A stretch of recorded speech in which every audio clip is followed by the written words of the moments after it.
नमस्कार मित्रांनो, तुमच्या सर्वांचं खूप खूप स्वागत आहे आपल्या चॅनलवरती.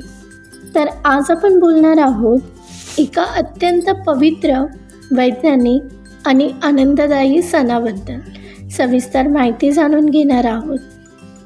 तो म्हणजे मकर संक्रांत. पण प्रश्न असा आहे की मकर संक्रांत नेमकी का साजरी केली जाते? तर आपण सण तर साजरे करतो, पण त्यामागचे प्रथा आपल्याला माहीत असणं खूप गरजेचं आहे. त्यामुळे आपला उत्साह जो आहे तो आणखी वाढतो. तर या सणामागे खगोलशास्त्र, धर्म, परंपरा आणि आरोग्य याचा काय संबंध आहे? तिळगुळ, पतंग, दान, सणाचे नियम हे सगळे का केले जात आहे?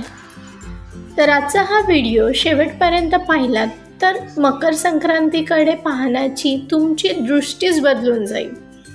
मकर संक्रांत म्हणजे काय? तर मकर संक्रांत म्हणजे सूर्याचा मकर राशीत प्रवेश. सूर्य धनु राशीतून मकर राशीत प्रवेश करतो. या दिवसापासून सूर्य उत्तरायण होतो. म्हणजेच सूर्याचा प्रवेश दक्षिणेकडून उत्तर दिशेकडे सुरू होतो. म्हणूनच मकर संक्रांत हा खगोलशास्त्रावर आधारित असा सण आहे. तर यामध्ये खगोलशास्त्रीय म्हणजे सायंटिफिक महत्त्व जे आहे ते म्हणजे मकर संक्रांत हा एकमेव असा हिंदू सण आहे की ज्यामध्ये जो दरवर्षी जवळपास त्याच तारखेला येतो, 14 किंवा 15 जानेवारी. कारण की पृथ्वी सूर्याभोवती फिरते. सूर्याचा राशी बदल वैज्ञानिक गणनेवर आधारित असतो. उत्तरायणचे फायदे: दिवस मोठे होऊ लागतात, सूर्यप्रकाश वाढतो, थंडी हळूहळू कमी होते, निसर्ग नवचैतन्याने भरतो. त्यामुळे हा सण जो आहे तो नवीन सुरुवात, प्रकाश, ऊर्जेचा आणि विजय दर्शवण्याचा हा सण मानला जातो. धार्मिक व पौराणिक महत्त्व याचं: भीष्म पितामहाचा उत्तराशी संबंध. महाभारतातील भीष्म पितामह उत्तरायण सुरू होईपर्यंत देहत्याग थांबवले होते. त्यांनी उत्तरायण काळात देहत्याग केल्यास मोक्षप्राप्ती होते असे मानले जाते, अशी श्रद्धा आहे. तर सूर्यदेवाची उपासना. सूर्यदेव हे ऊर्जा, आरोग्य आणि तेजेचे प्रतीक आहे.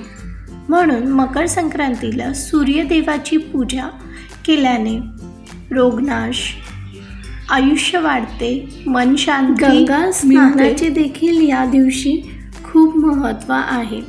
त्यामुळे गंगा स्नान केल्याने पापमुक्ती भेटते, मोक्षप्राप्ती होते असे मानले जाते. तसेच आध्यात्मिक शुद्धी जी आहे ती देखील होते.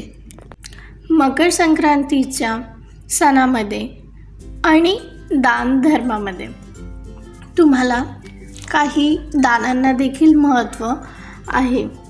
तर हे फार महत्त्वाचे आहे की दान का केले जाते हे जाणून घेणं. कारण की दान केल्यामुळे अहंकार कमी होतो, समाजातील समानता वाढते, पुण्यसंचय होतो आणि दिल्या जाणाऱ्या वस्तू म्हणजे तीळ, गूळ, तांदूळ किंवा कपडे, तुम्हाला जे शक्य होईल त्या वस्तू, भांडी, अन्नदान हे तुम्ही या काळामध्ये करू शकता. दान दिल्याने धन कधीच कमी होत नाही आहे.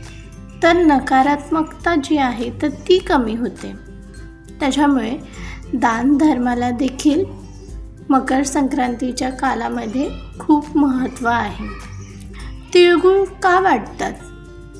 तर तिळगुळ घ्या, गोड गोड बोला असे का म्हटले जाते? हे वाक्य फक्त म्हणणं नाही आहे, त्यामागे खोल अर्थ आहे. तिळाचे महत्त्व.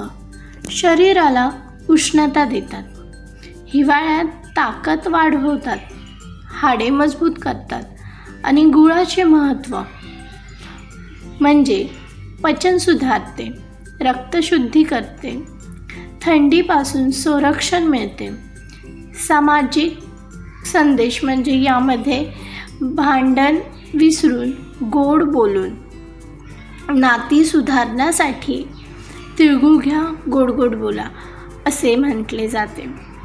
पतंग उडवण्यामागील कारण. पतंग उडवण्यामागचे कारण म्हणजे केवळ फक्त पतंग उडवणं हे खेळ नाही आहे. यामागे वैज्ञानिक कारण आहे की सकाळचा सूर्यप्रकाश म्हणजेच व्हिटॅमिन डी आणि शरीराला ऊर्जा मिळते, त्यामुळे रोगप्रतिकारक शक्ती जी आहे तर ती वाढते. आणि मकर संक्रांतीच्या काळामध्ये ही एकत्र येण्याची संधी आहे.